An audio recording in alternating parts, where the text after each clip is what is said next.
distinguished Army career, General MacArthur has known defeat as well as victory. In the Philippines, he came back. From the Japanese, he finally accepted surrender. His Wake Island meeting with President Truman ended with a declaration. Now he is stripped of his commands, and the President says why. What would suit the ambitions of the Kremlin better than for our military forces to be committed to a full-scale war with Red China? It may well be that in spite of our best efforts, the communists may spread the war. But it would be wrong, tragically wrong, for us to take the initiative in extending the war. I've thought long and hard about this question of extending the war in Asia. I've discussed it many times with the ablest military advisors in the country. I believe with all my heart that the course we are following is the best course. A number of events have made it evident that General MacArthur did not agree with that policy. I have therefore considered it essential to relieve General MacArthur so that there would be no doubt or confusion as to the real purpose and aim of our policy. It was with the deepest personal regret that I found myself compelled to take this action. General MacArthur is one of our greatest military commanders. But the cause of world peace is much more important than any individual. The British and American Guard and civil VIPs wait at Haneda Airport, Tokyo, to honor the departure of General Douglas MacArthur. As the general prepares to leave his house, the Emperor Hirohito arrives to pay him a personal visit of farewell, an unparalleled honor that cuts through all Japanese state etiquette, and a testimony to the man who came as a conqueror to rule over an empire and his people. And now the deposed Supreme Commander begins his journey home, through an avenue of 6,000 troops, 10,000 Japanese police, and most of Tokyo.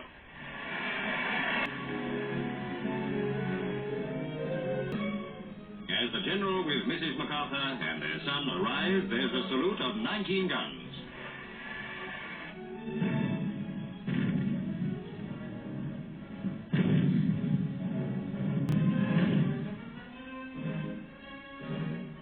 To Premier Yoshida and other Japanese leaders, the general says goodbye. By the plane, Mrs. MacArthur waits. This, the end of a 6 years' reign, with dismissal assuming the appearance of triumph. He came with Japan's surrender. He leaves on the eve of a peace treaty.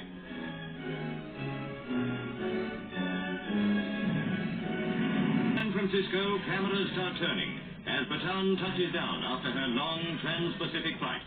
And for the first time in 14 years, America welcomes to her shores General of the Army, Douglas MacArthur. And now, as 500,000 throng the streets and seated by the side of the governor of California, MacArthur rides in triumph as San Francisco cheers.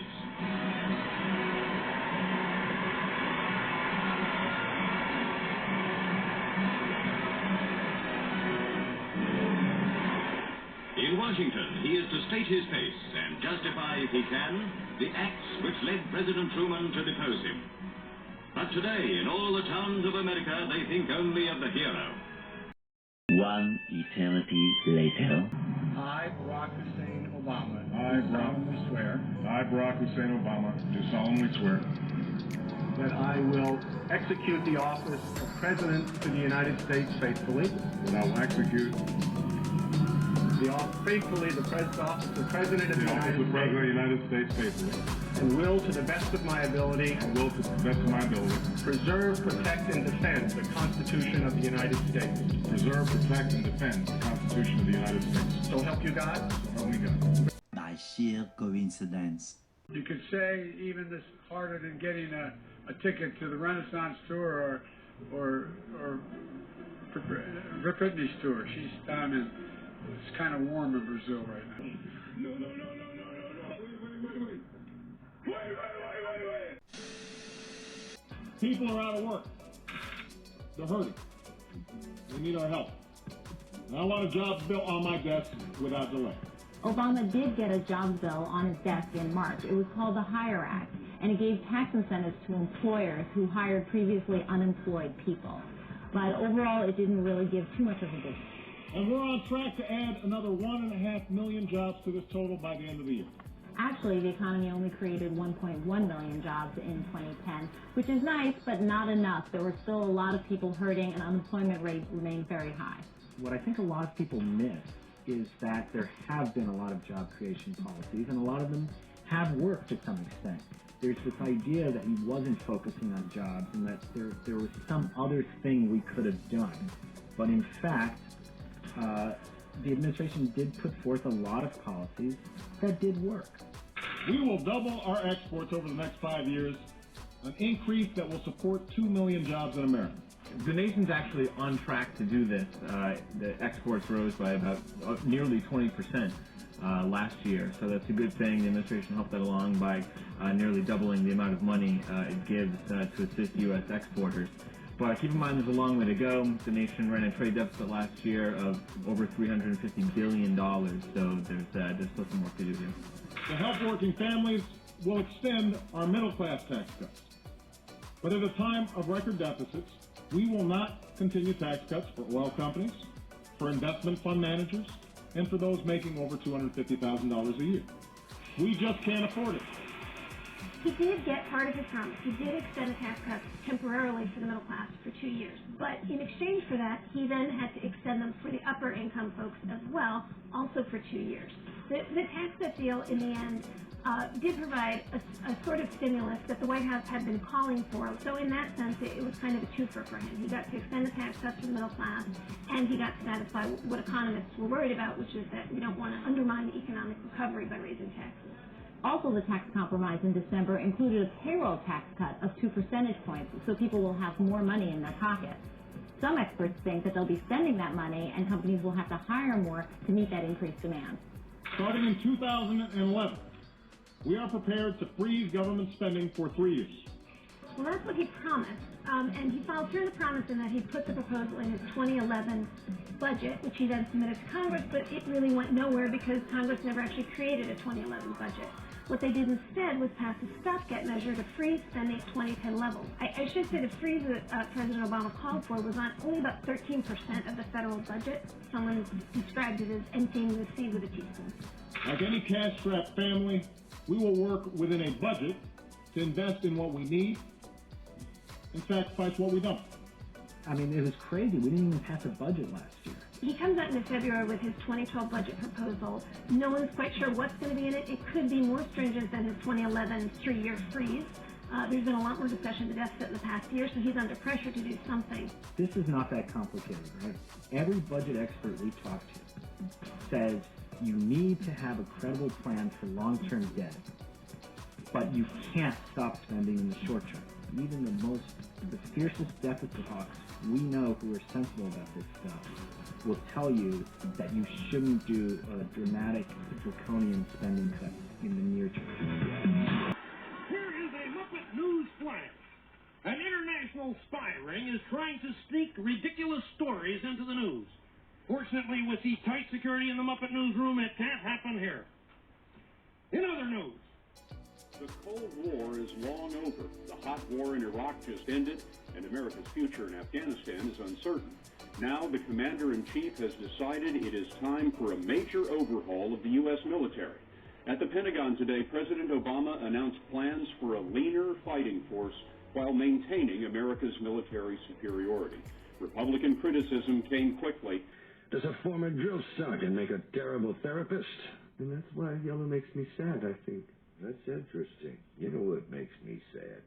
You do! Maybe we should chug on over to Mamby-Pamby land, where maybe we can find some self-confidence for you, you jackwagon! Tissue. House Armed Services Chairman Buck McKeon called it a lead-from-behind strategy for a left-behind America. We asked David Martin at the Pentagon to tell us what the president has in mind. The president came to the Pentagon to make sure everybody understands this is his strategy, a strategy he will run for re-election on. If he reduced it to a bumper sticker, it would say, no more wars like Iraq and Afghanistan. As we look beyond the wars in Iraq and Afghanistan and the end of long-term nation building with large military footprints, we'll be able to ensure our security with smaller conventional ground forces. The president and his advisors held up Libya, where the U.S. committed air and naval power but no land forces, as a model for future wars. And Joint Chiefs Chairman Martin Dempsey cited the Pacific as the future theater of competition, if not conflict. All of the trends, demographic trends, geopolitical trends, economic trends, and military trends are shifting toward the Pacific. Dempsey is talking about the rise of China. That and the hard-earned lesson that the U.S. could not afford to fight two wars simultaneously in Iraq and Afghanistan are perhaps the biggest game changers of the past decade. You could say the new strategy is finally catching up with the real world. According to Defense Secretary Panetta, it adds up to a smaller Army and Marine Corps and more air and sea power. It will be more agile, more flexible, ready to deploy quickly, innovative, and technologically advanced. If that sounds familiar, it's because Donald Rumsfeld said much the same thing when he was Defense Secretary, before 9/11 changed the world. A smaller force comes with risks, since it leaves less margin for error when the unexpected hits. But Joint Chiefs Chairman Dempsey said sticking with the current strategies and the resulting budget deficit would be even riskier. The president pointed out that even with the cuts, the U.S. will still spend more on defense than the next 10 countries combined. David, thanks very much. A lot of folks in the defense industry could lose their jobs. The failure of the budget negotiation means that in a little over a year, across-the-board cuts in federal spending will be automatic, and half of them will come from the Defense Department. We asked David Martin to look into that. To hear Defense Secretary Panetta tell it, automatic spending cuts would be devastating to national defense. It's a ship without sailors. It's a brigade without bullets. It's an air wing without enough trained pilots. It's a paper tiger. In a letter to Capitol Hill, Panetta provided specific examples of what he believes the cuts, which would reduce defense spending by $1 trillion over the next 10 years, might mean. The smallest ground force since the beginning of World War II. The smallest fleet since World War I. And what he says would be the smallest fighter force in Air Force history. But across-the-board cuts would, according to the Pentagon, mean the loss of 1 million or more jobs in the defense industry, increasing unemployment by 1%. 1 billion, zillion, jillion, dillion, cotillion times later. The president posting the White House is actively in the process of identifying and removing over 1,000 presidential appointees from the previous administration that are not aligned with our vision. The administration firing the head of the Coast Guard. Admiral Linda Fagan, the first woman to lead a branch of the U.S. military, relieved of her duties. President Trump touting more sweeping changes on his first full day in office. You will not laugh. You will not cry. You will learn by the numbers. I will teach you. President-elect Donald Trump has promised to make the armed forces less woke, as the term goes, by eliminating diversity training and firing any generals that he believes are supporters of a woke military. Now, as Commander-in-Chief, he already has the power to fire any general he pleases, so which are the woke generals? A draft executive order reportedly shows how he might identify those generals. According to the Wall Street Journal, Trump's transition team is considering the creation of a, quote, warrior board made up of retired senior military personnel to remove generals and admirals found to be, quote, lacking in requisite leadership qualities. Which qualities are those? Well, the draft ordered, which was reviewed by the Journal, does not lay out the criteria for meeting or failing to meet those qualities. These are the kind of guys you like to smack in the ass. And welcome to Muppet News International. Yes, sir. Welcome to it. Simultaneous translation, bringing you news and views across the language barrier. Hello. Are you going to tell them what I just said? No, your secret is secret. All right, here is the news. Things look grim. Those rumors have now been substantiated. President Trump has just fired Air Force General C.Q. Brown as chairman of the Joint Chiefs of Staff. Brown's public support of Black Lives Matter after the death of George Floyd had made him a target in the administration's war against wokeism in the military. During his last presidency, Trump had a running feud with then-chairman of the Joint Chiefs, General Mark Milley, who Trump has since accused of treason multiple times on the campaign trail in the run-up to his most recent election. As a result, the president wants somebody in the job he's convinced is loyal and will carry out his policy objectives. In a Truth Social post on the subject, Trump wrote, "Today I am honored to announce that I am nominating Air Force General Dan Raisin Kane to be the next chairman. General Kane is an accomplished pilot, national security expert, successful entrepreneur, and a warfighter with significant interagency and special operations experience. During my first term, Raisin was instrumental in the complete annihilation of the ISIS caliphate. It was done in record-setting time, a matter of weeks. Many so-called military geniuses said it would take years to defeat ISIS. General Kane, on the other hand, said it could be done quickly, and he delivered." Also fired along with General Brown was Navy Admiral Lisa Franchetti, who was serving as the Chief of Naval Operations as Vice Chief of Staff in September of 2023. Slife has been accused by critics of lowering training standards at AFSOC under the auspices of DEI. Specifically, against the advice of instructors, he pushed the first female Air Force Special Tactics officer trainee through the program after she failed the course and quit multiple times. In this series of firings, Trump is also replacing the Judge Advocates General for the Army, Navy, and Air Force. None of this is necessarily a surprise. Hegseth has publicly criticized Brown and Franchetti in the past. First of all, you've got to fire the chairman of the Joint Chiefs, Hegseth said in November on the Sean Ryan Show podcast, shortly before Trump picked him to lead the Pentagon. But any general that was involved, general, admiral, whatever, that was involved in any of the DEI woke shit has got to go. Either you're in it for warfighting and that's it. That's the only litmus test we care about. Trump had already fired one uniformed leader, Coast Guard Commandant Admiral Linda Fagan, within hours after taking office on January 20th. Smiling. You ever seen anybody smile before? Oh, sure, but it looks kind of funny when you do it. A little longer than a few minutes later. But this institution's going sideways. It doesn't, and you hear time and time again. Which institution? The Department of Defense, the military, the Army, pick your service. The deeper question is, how did the military allow itself to go woke? How did our general class, how did our military academies, how did military leaders who are expected to live by an ethos and a code, they're in the job of meritocracy and lethality, of excellence, of no excuses, of equality and unity, not equity and diversity is ours. The dumbest phrase on planet Earth in the military is our diversity is our strength. It's everything woke turns to shit, okay?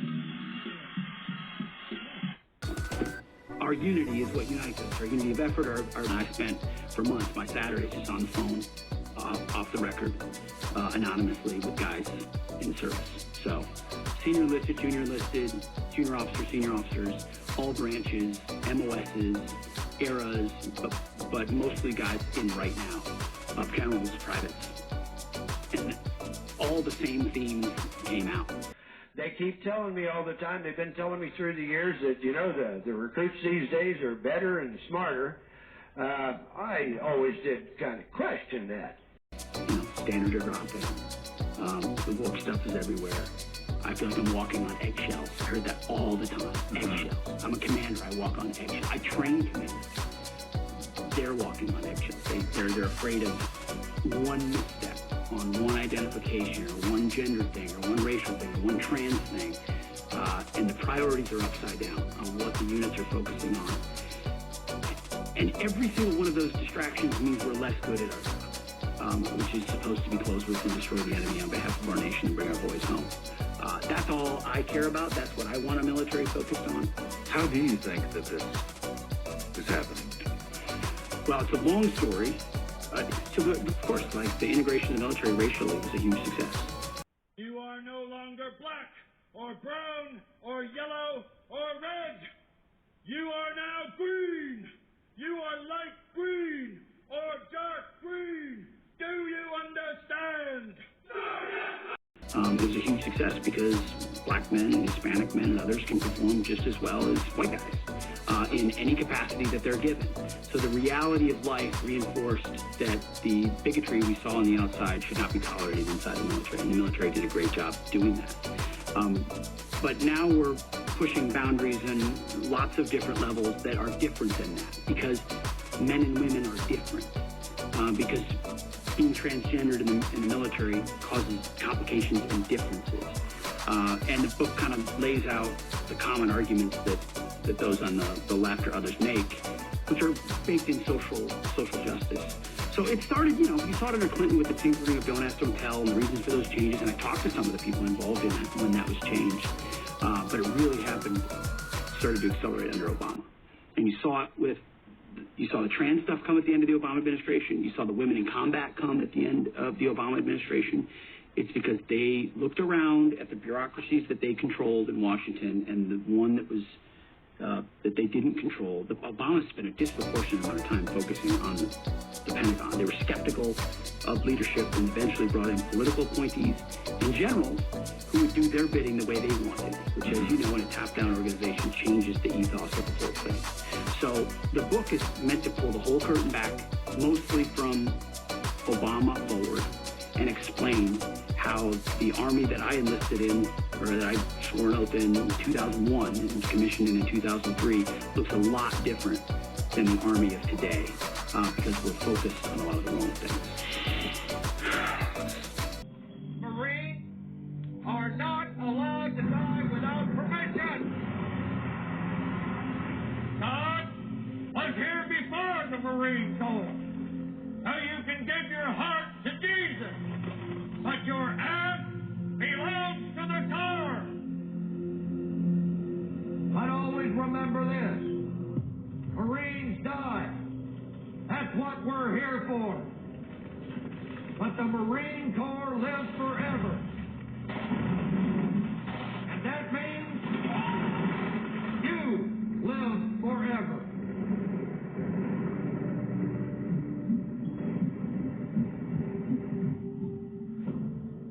Good night, ladies. Good night, sir. Hit it, sweetheart. I mean, you know this. You could talk about it all day, I bet. We could. I'm trying to organize my thoughts here and figure out what path to go down.